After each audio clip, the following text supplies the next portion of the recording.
Everyone thinks the Sony WH-1000XM5 is the uncontested king of noise cancelling in 2026, but here is the thing, noise cancelling is not the reason you should buy these. Consistency is. Because after weeks of testing, I found the XM5 are less about blowing your mind in one category and more about doing almost everything right every single day. That surprised me. I went in ready to dethrone a hype train. I ran A/B tests against Bose Quiet Comfort Ultra and AirPods Max, took flights, rode subways, worked in cafes, and lived with them. And the biggest thing I discovered will change how you think about their value. Before we dive into what I discovered, quick heads up. If you are already leaning XM5, the best current price is linked below. But stick around because the strengths you expect are not the ones that sold me and the few weaknesses might matter to you. Why did I need these in the first place? My old travel cans were on their third set of earpads, the hinges squeaked, and phone calls in wind sounded like I was reporting from a hurricane.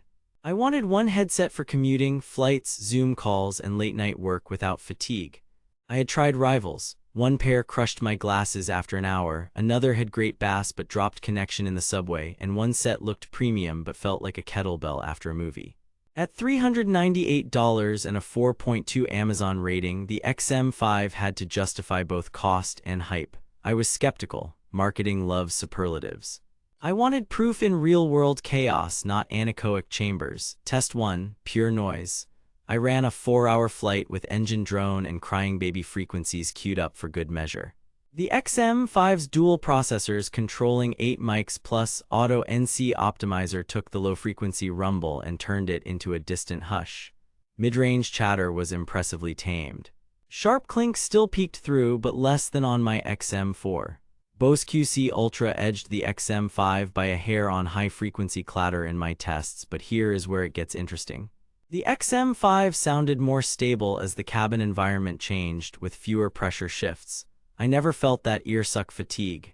Test 2, the commute and wind. On a blustery day near a river walkway, most headphones cough into the mic. The XM5's 4 beamforming mics and voice processing finally did what the XM4 never nailed for me. Colleagues said I sounded like I was indoors. Wind cut-in was rare, and when it happened, it was brief. ANC also dealt better with gusts than I expected. Not perfect, but reliably better than my older sets. Test 3, sound quality. Sony's 30mm driver and integrated processor V1 give you that familiar Sony tuning. Slightly warm, sub-bass with authority, mids that flatter vocals, and a smoother treble that avoids harshness. On Android with LDAC, detail retrieval opens up. Guitar textures and room reverb are easier to pick out than on AAC. Out of the box, bass can bloom a touch. 2 clicks down on clear bass and the Sony Headphones Connect app tightened kick drums nicely. Stage is not studio-wide, but imaging is precise. These do music, podcasts, and movies without fatigue. But then, connectivity. Multipoint worked flawlessly switching between laptop and phone, but you cannot use LDAC and multipoint together. You choose convenience or maximum fidelity. In packed stations, I had one brief hiccup with LDAC at 660 kbps. On AAC, rock solid. For video, lip sync on Netflix and YouTube was fine. Competitive gaming still benefits from wired mode via the included 3.5mm cable, since there is no low-latency gaming mode. Battery next. Sony claims up to 30 hours. My mixed-use test at 70% volume with ANC on landed at 28 hours 12 minutes on AAC. With LDAC, I saw around 23 to 24 hours. The quick charge claim of roughly 3 hours from a 3-minute top-up checked out when using a PD charger. On a standard USB port, I got a bit less, but still impressive. Translation. A work week on one charge is realistic, but comfort is where I didn't expect a win this big. At about 250 grams with soft fit leather and a gentle clamp, I wore these for a 3-hour edit session with glasses and no hotspots. The headband is balanced and the new noiseless joints mean fewer squeaks when you move. One catch, the XM5 do not fold inward, so the case is larger than the XM4's. Travelers with tiny backpacks note that.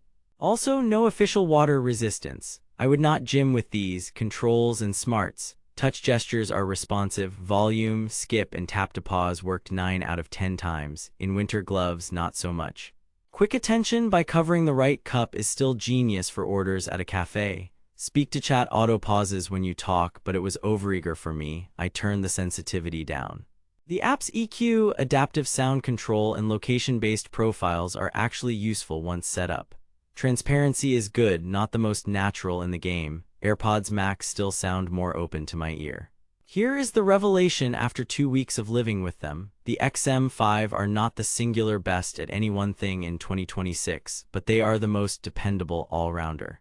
Bose QC Ultra cancel a touch more high-frequency noise. AirPods Max integrate more seamlessly with iOS and have standout transparency.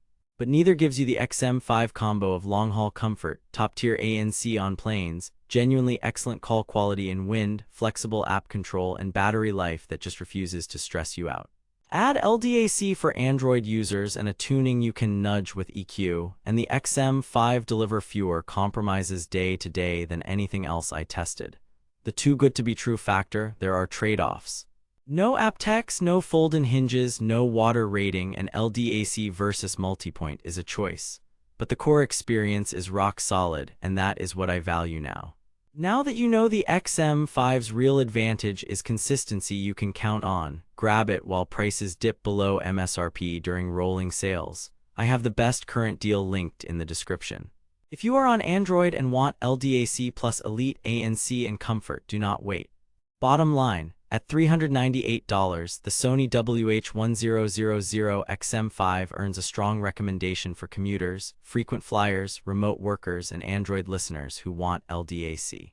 If you live in the Apple ecosystem and prize transparency above all, consider AirPods Max.